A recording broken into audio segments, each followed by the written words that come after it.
मैं निधि Singh government college Indori में समाज शास्त्र में सहायक प्राध्यापक के पद पर पदस्थ हूँ। हम बीए प्रथम वर्ष के यूनिट 1 प्रथम प्रश्न पत्र में समाज शास्त्र के महत्व पर चर्चा करने जा रहे हैं। हम सभी जानते हैं कि समाज शास्त्र समाज का विज्ञान है, समाज का शास्त्र है। तो इसका अपना महत्व किससे संबंधित होगा? सामाजिक संबंधों से, सामाजिक समस्याओं से, सामाजिक अनुसंधान से। तो सभी विषयों का जिस प्रकार अपना महत्व होता है, उस प्रकार इस शास्त्र का भी अपना विशेष महत्व है, जिसकी आज हम यहाँ पर चर्चा करने जा रहे हैं। सर्वप्रथम मैं ये बताना चाहूँगी कि इसके महत्व विशाल है। यहाँ पर हम कुछ पॉइंट से इसके माध्यम से चर्चा करना चाहेंगे।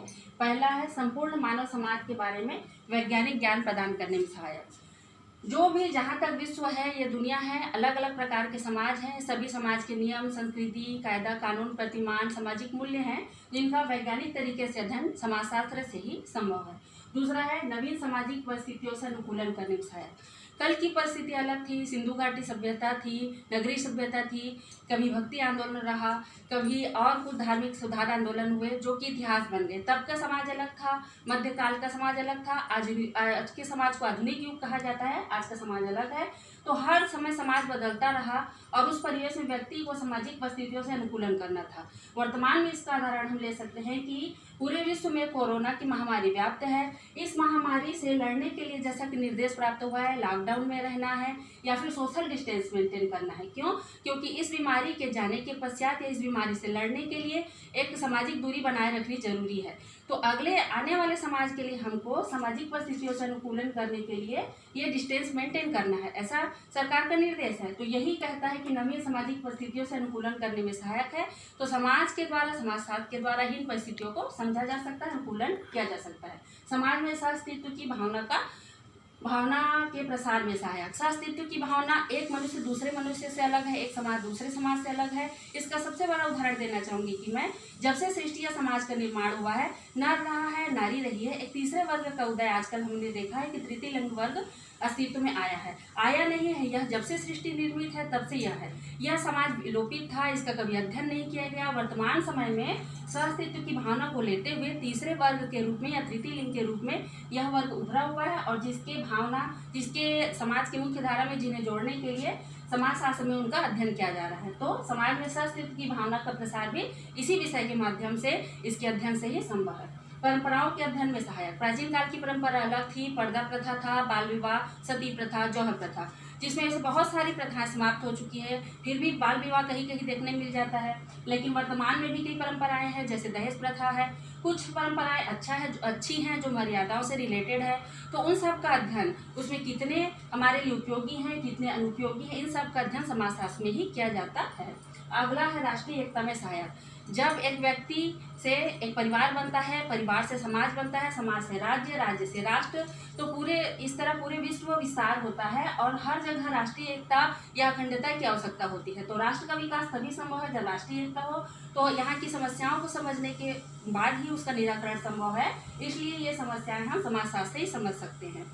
इसीलिए अगले पॉइंट में हमने लिया है कि सामाजिक समस्याओं को हल करने में सहायक है। विभिन्न जाति धर्म के लोग हैं, जातिवाद है, क्षेत्रवाद है, संप्रदायवाद है, नक्सलवाद एवं आतंकवाद है। इन समस्याओं को जब समझेंगे, उनसे संबंधित अनुसंधान होंगे, तब उनका निराकरण निकल सकता है, जो कि समाजशास्त्र के माध्यम से संभव है। श्रम समस्याओं के निराकरण में सहायक। औद्योगिकरण हुआ, नगरीकरण हुआ, औद्योगिक समाज का विकास हुआ, पूंजीपति वर्ग हुए, मजदूर वर्ग हुए, समाज वर्गों में बटा रहा और कई प्रकार की समस्याएं यहाँ पर उत्पन्न होती रही। तो इन औद्योगिक समाज का अध्ययन करने के लिए, उनकी समस्याओं का अध्ययन करने के लिए समाजशास्त्र के नए विषयों को उद्भव हुआ, जैसे कि औद्योगिक समाजशास्त्र में हम श्रम समस्याओं के निराकरण के बारे में अध्ययन करते हैं। ग्रामीण पुनर्निर्माण में सहायक। ग्रामीण समाज शांत वातावरण में रहता है, वहाँ रोजगार की कमी होती है, सड़क बिजली की सुविधा नहीं होती, लोग पलायन करते हैं।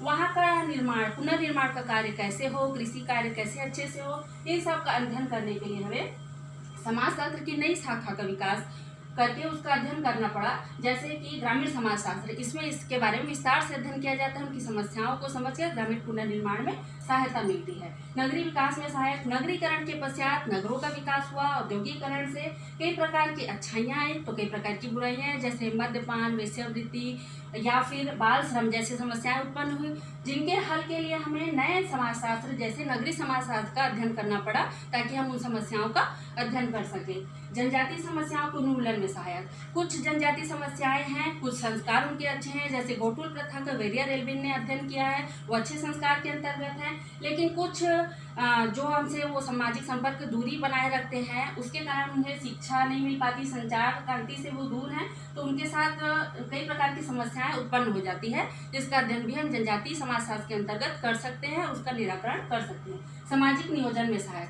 समाज में जो समस्याएं हैं उसको समझ के उसके लिए क्या काम करना है, वो समस्याएं कैसे समाप्त होगी, उसके लिए प्लानिंग बनानी पड़ती है। नियोजन का अभिप्राय योजना या प्लानिंग बनाने के लिए होता है। जैसे हमारे यहाँ पहले पंचवर्षीय नीति थी और अभी जैसे नीति आयोग है, तो उसके लिए समाज को समझना जरूरी है। ये सामाजिक नियोजन में सहायक समाजशास्त्र ही हो सकता है।